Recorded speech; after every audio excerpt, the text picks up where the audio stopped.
Meus irmãos, perdão aí pelo vídeo ter sido interrompido. Deu uma falha aqui na conexão. Como os irmãos estão vendo aí, livro de Gênesis 3, verso de número 15.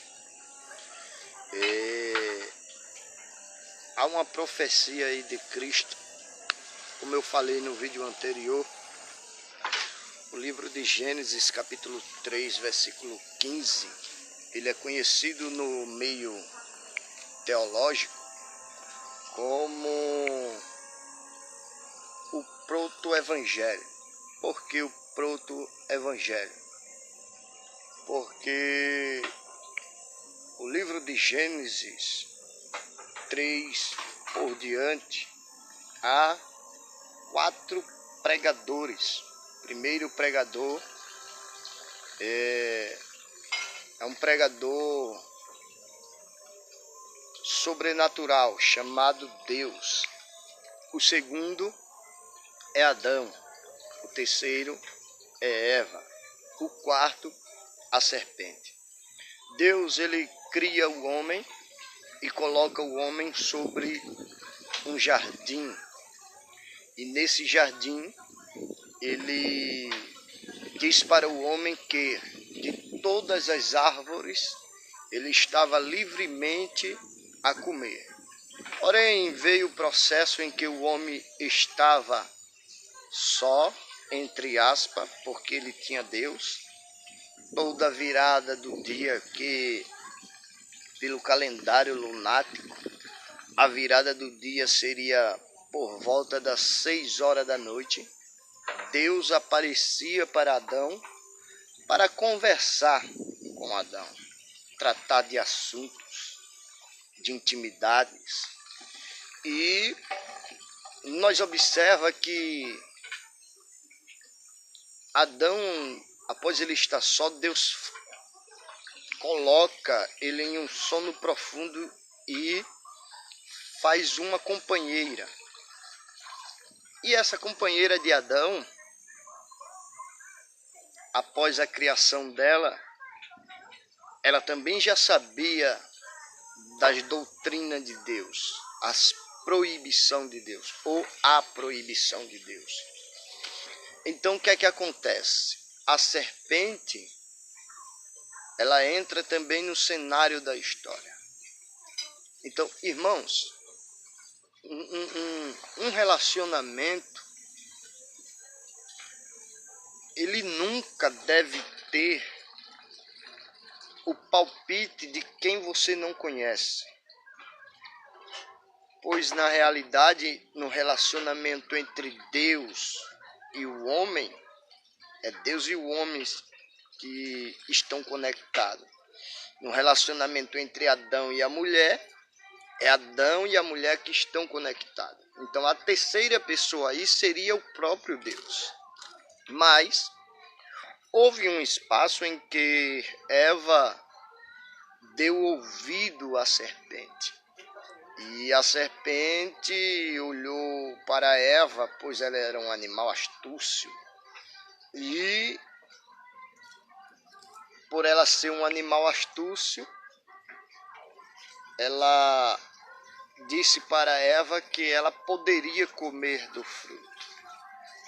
O maior pecado do homem em si, na época, não foi comer do fruto.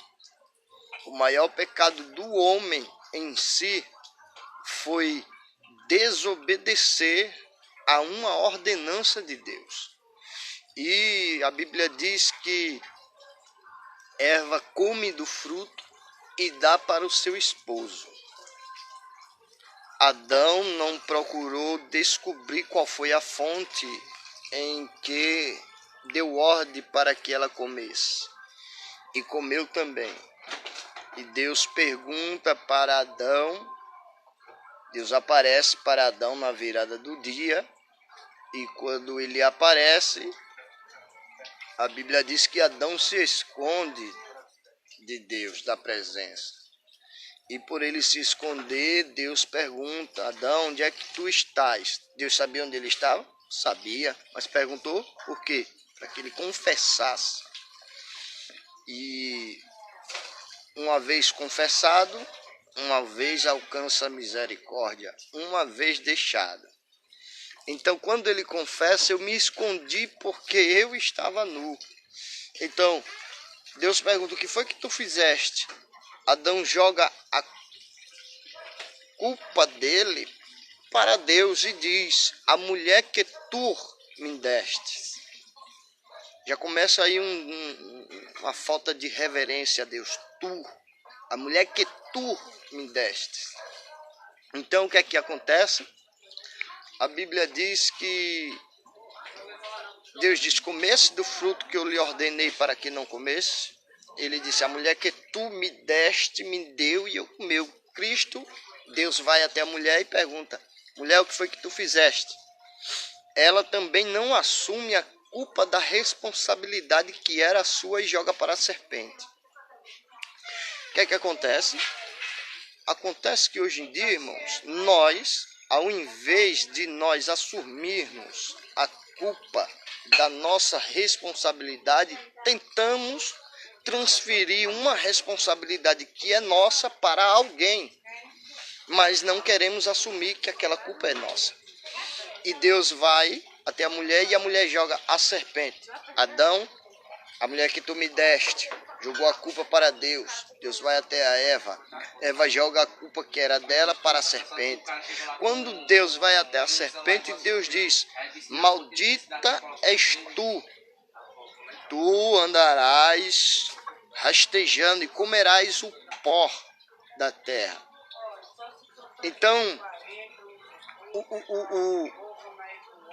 o livro de Gênesis 3, ele é um livro, no capítulo 3, ele é um capítulo conhecido, como eu já disse no vídeo anterior, como o proto-evangelho. Por quê?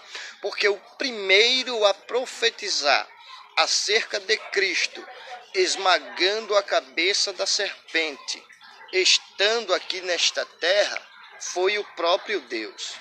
Então, o que é que acontece? Deus disse para a mulher, Deus disse: porém inimizade entre ti e a serpente, oh glória, e esta lhe ferirá a cabeça, e ela lhe ferirá o calcanhar. Meus irmãos, isso é sério, porque aí está sendo profetizado Cristo em uma cruz sendo crucificado e olhando para a morte e dizendo: onde está, ó morte, a tua vitória? Onde está, inferno, o teu agrilhão? Tragada foi a morte pela vida, pela vitória que é Cristo. Então, no momento exato em que Cristo, Deus profetiza acerca, ela lhe ferirá a cabeça, e ela, a semente da serpente, lhe ferirá o calcanhar. Quando Cristo está sendo crucificado, no momento em que a cruz é enfincada sobre o chão, ali está se cumprindo o que foi escrito no livro de Gênesis 3:15, no capítulo de número 23, a partir dos versos 26 do Evangelho segundo escreveu nosso irmão Lucas, fala acerca da crucificação de Cristo. E o lindo disso é que uma profecia que foi profetizada há milhões de anos atrás se cumprindo no Novo Testamento. Por quê? Porque o momento exato, eu vou usar um símbolo. Eis que eu estou aqui em minha mão, uma enxada. Vamos supor que essa enxada seria uma cruz. Melhor ela de cabeça, melhor ela para cima. Símbolo da cruz. A enxada, símbolo da cruz. No momento em que o crucificado está carregando a cruz, Tem um momento em que ele cai. O crucificado está embaixo e o crucificador em cima. Mas no momento em que ele levanta, o crucificado está em cima e o crucificador embaixo. No momento em que a cruz é enfincada sobre o Gólgota, que em hebraico quer dizer lugar da caveira ou canto da crucificação, neste exato momento está se cumprindo a profecia que o próprio Deus profetizou.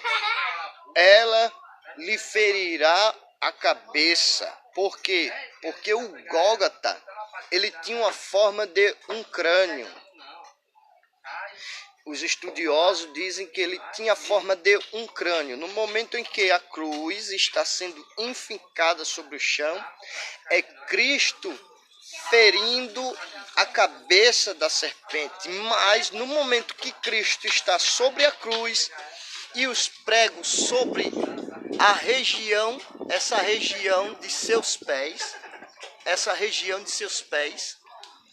é o momento em que a profecia se cumpre. Ela lhe ferirá o calcanhar. O calcanhar de Cristo, mesmo ferido, esmagou a cabeça da serpente. Entendeu, não? Eu vou te explicar melhor. Ainda que você esteja ferido ou ferida, ainda que você esteja magoado ou magoada, creia no Cristo que também foi ferido, mas mesmo ferido, ele esmagou a cabeça da serpente. Mesmo ferido, o ladrão da cruz olhou para ele e disse: esse homem é justo. Mesmo ferido, o ladrão da cruz olhou para ele e disse: esse homem não fez nada. Mesmo ferido, ele olhou para o povo, olhou para o céu e disse: Pai, perdoa eles porque eles não sabem o que fazem. Mesmo ferido, ele olhou para aqueles que ele multiplicou pão, multiplicou peixe, e olhou e disse: mulheres, não choreis por mim, antes chorais por vós mesmos e por vossos filhos. Sabe o que é que isso significa? Que independentemente das dores, das circunstâncias, Cristo ele é contigo, ele está com você, porque ele venceu a morte. Aí ele mesmo perguntou: aonde está a morte a tua vitória? Aonde está o inferno o teu agrilhão? Tragada foi a morte pela vitória, diz o Senhor dos Exércitos. O Senhor te abençoe e te guarde. O Senhor faça resplandecer o rosto sobre ti e tenha misericórdia de ti. O Senhor sobre ti levante o seu rosto e te dê a paz. Que Deus abençoe e a graça e a paz. Está ali a minha mãe, ó, cuidando. Manda a paz aí pro povo, mãe. A paz do Senhor a todos. Glória a Deus. Está ali a minha filha. Deus abençoe grandemente neste dia e sempre. Amém. Está ali Sarinha, Sarinha. Manda a paz aí pro povo, Sarinha. Vai, Sarinha. A Sarinha não está muito crente não hoje não. Que Deus abençoe.